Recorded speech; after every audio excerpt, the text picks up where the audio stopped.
Okay, so let's look at quality controls and verification.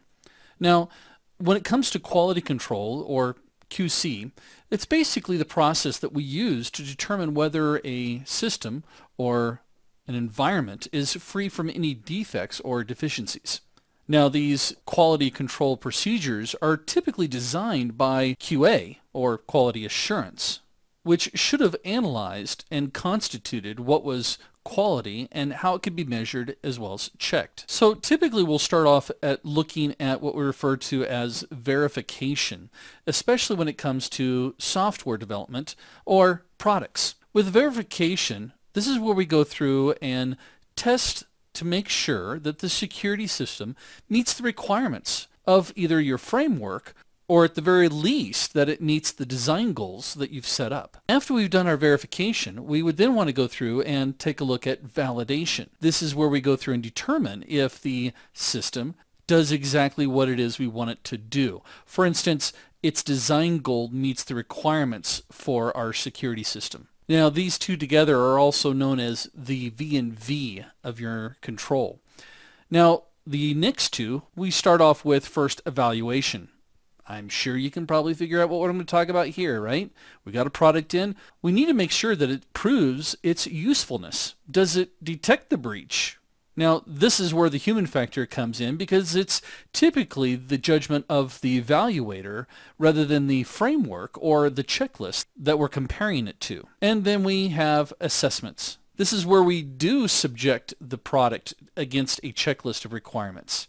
You know, is the network better off with this product deployed? Do all the computers now have the up-to-date virus scanner installed and its definition files? Now, next up, we have what they refer to as maturity models. No, I'm not talking about having to grow up. What we're talking about here is that most of our risk frameworks use this concept of maturity, or they may use some other word for it, to kind of assess how well developed your company's security capabilities are. Typically, we're going to start off extremely young in our models, meaning that we'd be very reactive. Now, with the maturity model, we actually define this in 5 different tiers. The first tier would obviously be the issue that's created, and this is again where we're kind of reactive. Tier 2 might actually show the ability to prepare to mitigate cybersecurity risks by performing assessments. Tier 3 would actually give you a representation of your company as far as defining policies and procedures that were created and driven by the IT department. At Tier 4, an organization would actually be able to show the management oversight of risks. And all the way at the top of the charts, we have monitoring. At this level, the organization should have created policies and processes as well as procedures that are optimized for continuous monitoring controls, as well as the capabilities to go and investigate and as well as communicate any threats that take place to either other divisions or even other companies. We'd also want to take a look at audits. No, I'm not talking about the IRS. See, that's my joke for that one. But regular audits are actually performed by someone outside of your organization, or possibly even a third-party organization. Maybe if you deal with credit cards, you're going to have to deal with PCI. And to do a formal audit, you're going to need somebody outside of your organization who is certified to do a PCI audit on your company to come in. Now, some companies will actually go through the process of performing mock audits so that they're not surprised by anything. Now, besides audits, all this information we gathered around, we should actually go through and schedule reviews, as well as trying to continually improve our environment. You know, what did we learn from this particular audit, or what did we learn from this particular incident?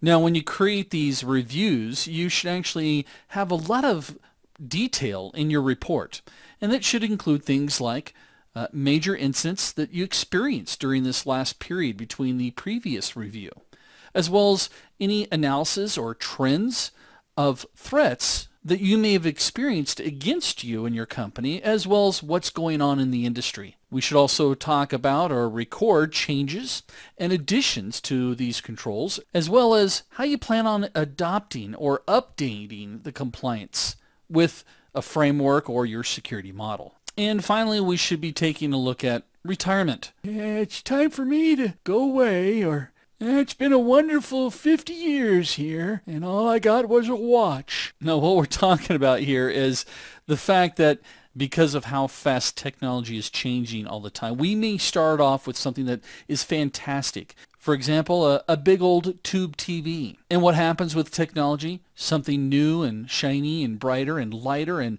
more efficient, like a flat screen TV, comes along. As you make those transitions, you need to make sure that you're able to document the retirement process from decommissioning of hardware and software and what it could possibly do, or what additional attack vectors could be opened up or closed for that matter. And as you go through this retirement process, you'll also want to make sure that you implement a plan that schedules this transition so that you minimize the impact to users or their downtime or possible service interruption. If I want to interrupt my kids' TV watching, I just simply hide the remote. They have no idea how to change a channel without a remote. It's kind of funny.